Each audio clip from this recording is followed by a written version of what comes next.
Salut la team Maurice! Si vous nous suivez depuis le début de l'aventure, vous savez qu'on a passé 6 mois au Canada et aux USA et qu'on est maintenant arrivé au Mexique, dans la péninsule de la Baja California. On est parti avec l'idée de découvrir et de vivre au milieu des grands espaces en Amérique.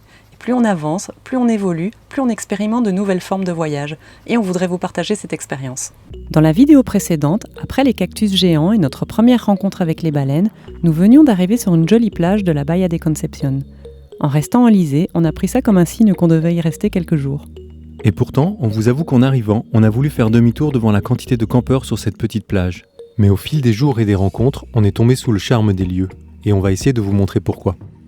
Premier réveil dans ce petit coin de paradis. Et le petit café, je sens qu'il va être pas mal.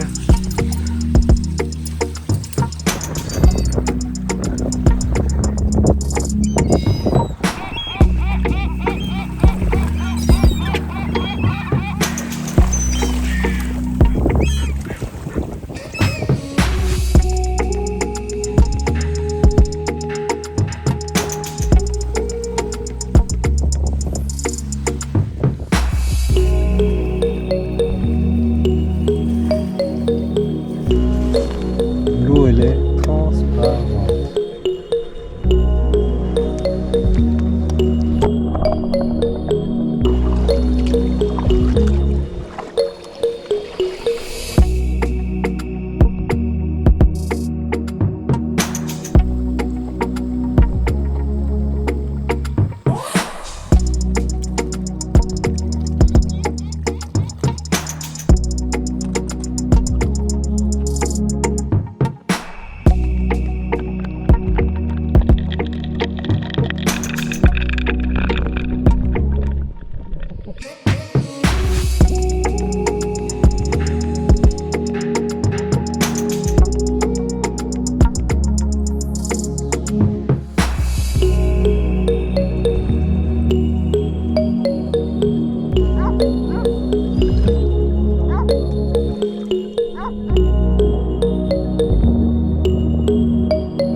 Malgré nos a priori, vous imaginez bien qu'on n'a pas pu se contenter de rester là seulement de nuit.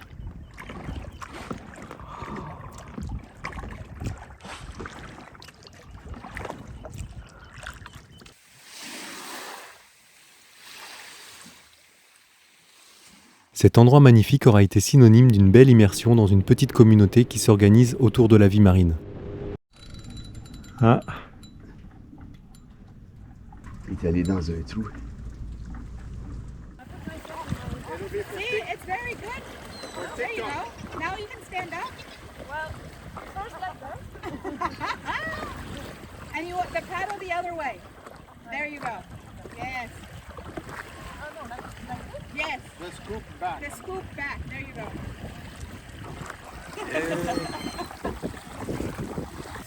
Qu'est-ce qu'on mange? Du poisson. Et pourquoi on mange du poisson? Parce que c'est pas moi qui l'ai pêché.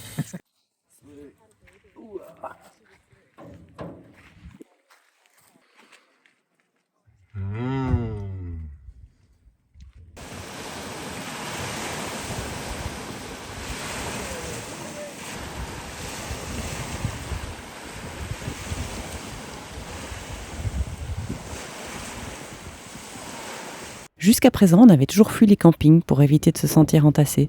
On avait trouvé des endroits isolés et incroyables dans la nature, mais la contrepartie est qu'on rencontrait trop peu de gens à notre goût. Ici, à Bahía de Concepción, on expérimente une autre forme de voyage et on apprécie toutes ces belles rencontres. Salut. Cheers! Cheers! Salut, cheers, cheers, cheers. Bon, qu'est-ce qui s'est passé? Globalement, il a arraché les portes. Enfin, il a soulevé la porte en fait, heureusement pour nous. coincer la porte avec un bateau. Et le vent était tellement fort qu'il a marqué la porte.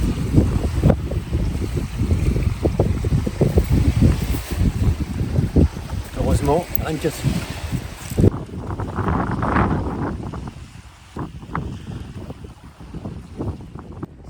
Bon, c'est le moment de partir. Ouais. On était là pour 2 nuits, pareil, on est resté 2 semaines. Et c'était un vrai petit coin de paradis, on a du mal à partir. On a rencontré des gens extra, plein de voyageurs, des gens vraiment sympas.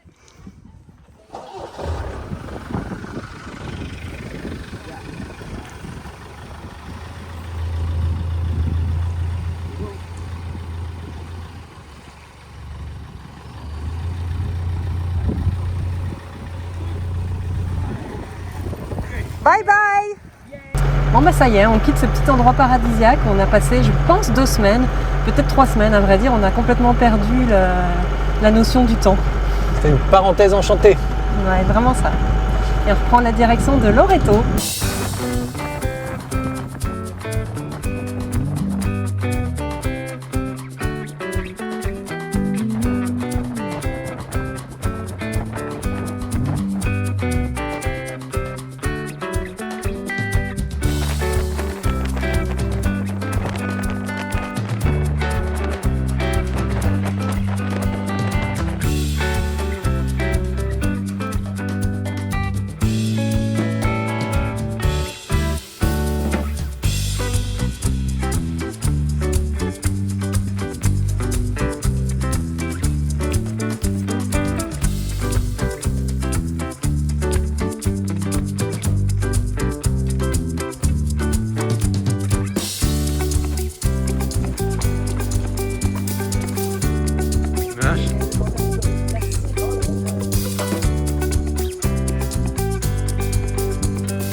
À Loreto, on profite d'être au camping pour faire une rotation et enfin positionner le fameux pneu qui pose problème depuis le début du voyage en roue de secours. C'est aussi l'occasion de retrouver des amis voyageurs, qu'on verra à plusieurs reprises au hasard des rencontres.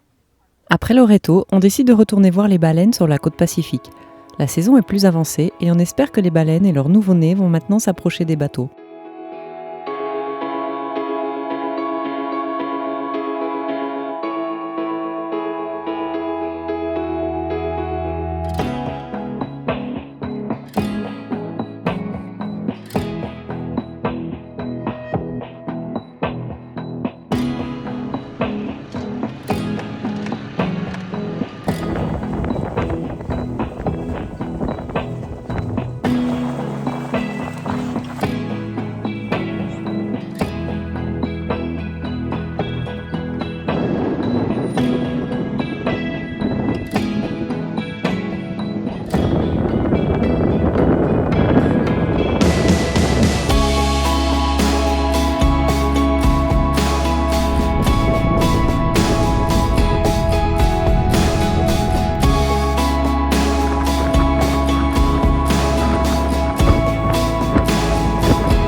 On pensait que les baleines viendraient à nous, mais on a plutôt eu l'impression de participer à une chasse avec jusqu'à 10 bateaux pour une seule baleine et son petit. On était tellement désolés d'avoir participé à ça. C'était bien différent de ce que nous avions vécu à Oro del Liebre.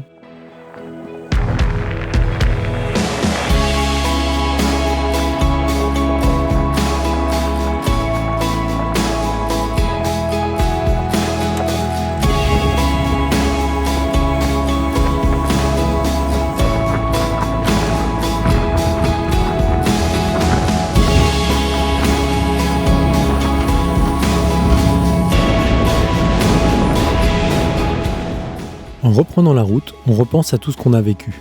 On dit souvent qu'il y a autant de manières de voyager que de voyageurs, et on pensait avoir trouvé notre propre façon de voyager. Mais finalement, on peut en aimer plusieurs. Nous descendons vers La Paz et vers le sud de la Barra, et vous savez quoi, on va encore découvrir une nouvelle manière de voyager. On ne vous en dit pas plus, ce sera pour la prochaine vidéo. N'oubliez pas de vous abonner, de liker et de commenter, ça nous aide beaucoup pour le référencement de notre chaîne.